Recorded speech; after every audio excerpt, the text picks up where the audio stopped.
Missouri, Planet Earth, 1980. Meredith Quill is riding in a car, listening to tunes on the radio with her boyfriend, whom she calls her spaceman. They go behind a Dairy Queen and run into the woods where the man shows Meredith a small alien seedling, which he says will eventually be all over the place. 34 years later. The Guardians of the Galaxy, Peter Quill / Star-Lord, Gamora, Drax, Rocket Raccoon, and Baby Groot are standing on a platform as they try to secure Anulax batteries from their latest employers, the Sovereigns. The Guardians have their weapons ready as they gear up to battle an interdimensional beast known as the Obelisk.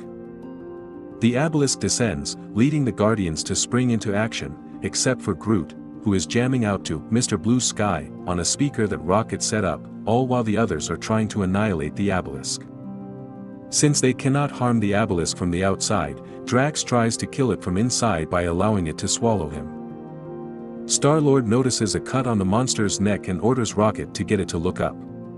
Gamora then slices the Obelisk downward, killing it and letting Drax spill out of the hole. The Guardians bring the batteries back to the Sovereigns and meet with their High Priestess, Aisha. In exchange for the batteries, the Sovereigns deliver Gamora's sister Nebula to the Guardians so that they can take her to Xandar and collect the bounty for her. Before they leave, Aisha talks down to the Guardians, but Peter in particular, noting his half-human / half-alien heritage, gives him something she deems reckless. The Guardians leave, with Rocket swiping some of the batteries for himself. On their way to the planet Xandar, the Guardians are suddenly met by a fleet of Sovereign drones, all going after them for the stolen batteries. The others figure it was Rocket that took them, and they're all pissed off. The drones start attacking as Rocket tries to steer the Milano toward a wormhole that will lead them to another planet. In the distance, another craft passes by and starts to destroy the Sovereign drones. A man appears to stand on his ship and wave to the Guardians. The Guardians escape the drones but must crash land on a nearby planet. As the Guardians observe the wreckage of their ship, the other ship that saved them descends. Stepping out is Ego, who reveals himself to be Peter's father. With him is his empathic assistant Mantis. On another planet, Yondu Udonta and his team of Ravagers have fallen on hard times. He is staying in a nearby hotel, where Howard the Duck is also in attendance. Yondu spots his old comrade Stakar Ogord, who has exiled Yondu from the Ravager team for child trafficking. Among the Ravagers is Taserface, who thinks the Ravagers need a new leader, along with Kraglin, who has since also come to question Yondu's leadership. After Yondu finishes talking to Stakar, the Sovereigns arrive, and Aisha approaches Yondu with a proposition. Peter is still in shock to finally be meeting his father. Ego explains that he sent Yondu to pick Peter up after his mother died. Peter still also doesn't understand why Ego left Meredith in the first place. He invites Peter and his friends to his planet, which Peter is hesitant about until Gamora convinces him to join his father. Peter, Gamora, and Drax go with Ego and Mantis while Rocket and Groot stay behind to fix the Milano and keep an eye on Nebula. On Ego's ship, the three talk to Mantis, who shows off her powers by seeing into their minds. She lets everyone know that Peter has sexual feelings for Gamora, which Drax finds hilarious. The Ravagers come across the woods where the Guardians crash-landed. Most of them end up walking into traps laid out by Rocket until Yondu shows up with his Yaka arrow controlled through his whistling. The Ravagers get Rocket and Groot, but when Taserface plans to get Peter, Yondu isn't quite as willing to turn him over. Nebula then breaks the crest on Yondu's head to knock him out. She aligns herself with the Ravagers as they take Rocket, Groot, and Yondu prisoner. Ego brings everyone to the planet that literally lives through him, as Ego is a celestial and his consciousness is the core of the planet. He explains to the three that he came up with a human form to travel the galaxy and he came to Earth and fell in love with Meredith, but could not see her so often because it would take up a lot of his energy. Peter continues to hold hostile feelings for Ego for leaving Meredith alone to die. As Peter grows more emotional, his hands produce powerful energy that is linked to Ego's own power. Ego shows him how to control and use it. On the Ravager ship, Taserface and his goons start ejecting those that are still loyal to Yondu, except for Kraglin, who only watches in disbelief as his friends are killed.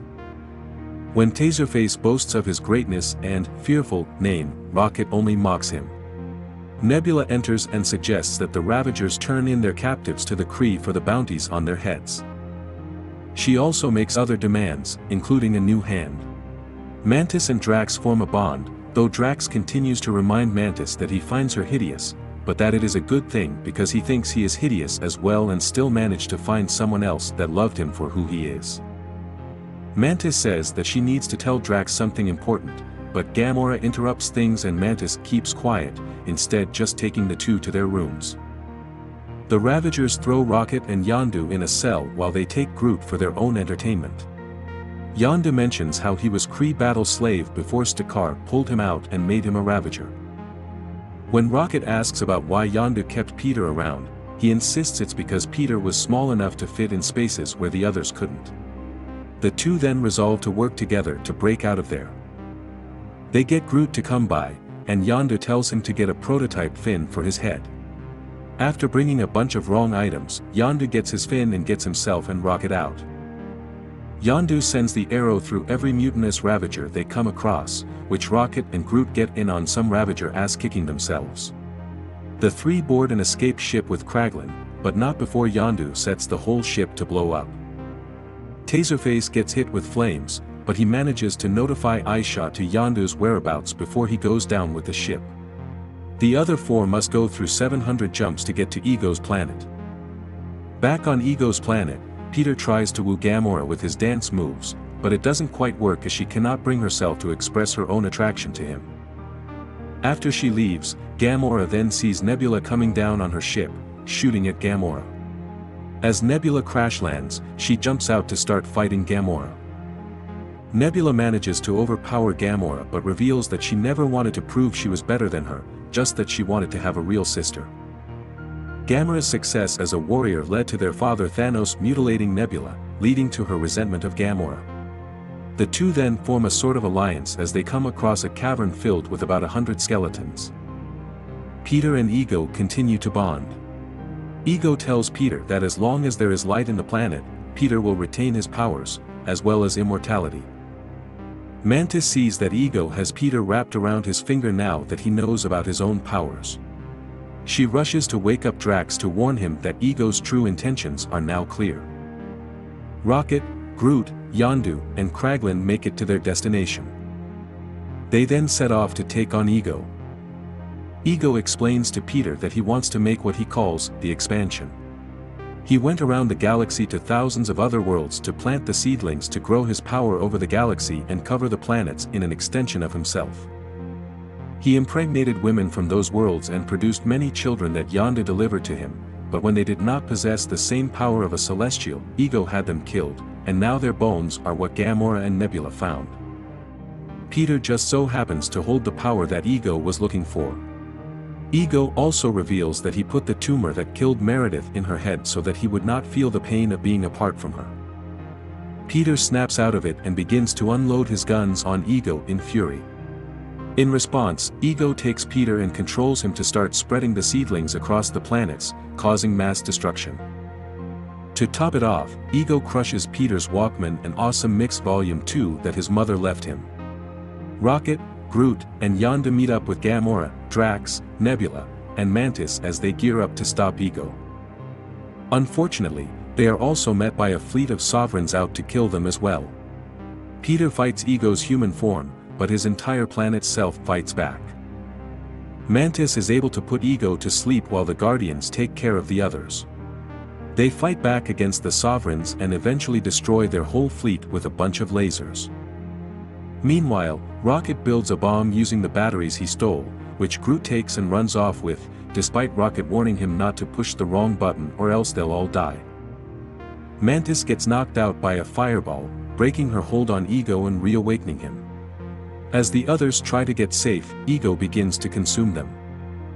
Peter continues fighting his father using his celestial powers.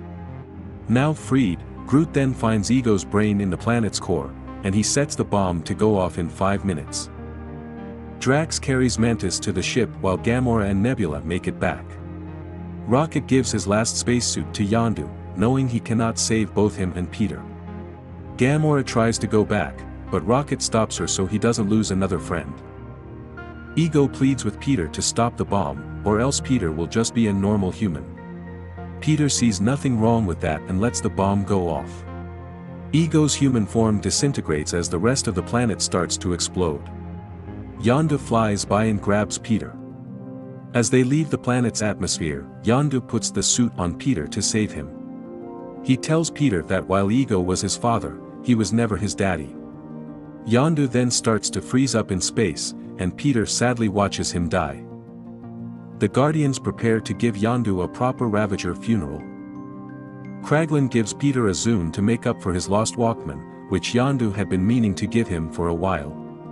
In return, Peter gives Kraglin Yondu's arrow, feeling that Yondu would have wanted him to take it. Nebula sets off to hunt Thanos down herself, but not before reconciling with Gamora. Mantis decides to stay with the Guardians. As Yondu's body goes out into space, the Guardians see dozens of other Ravager ships arriving to pay their respects to Yondu.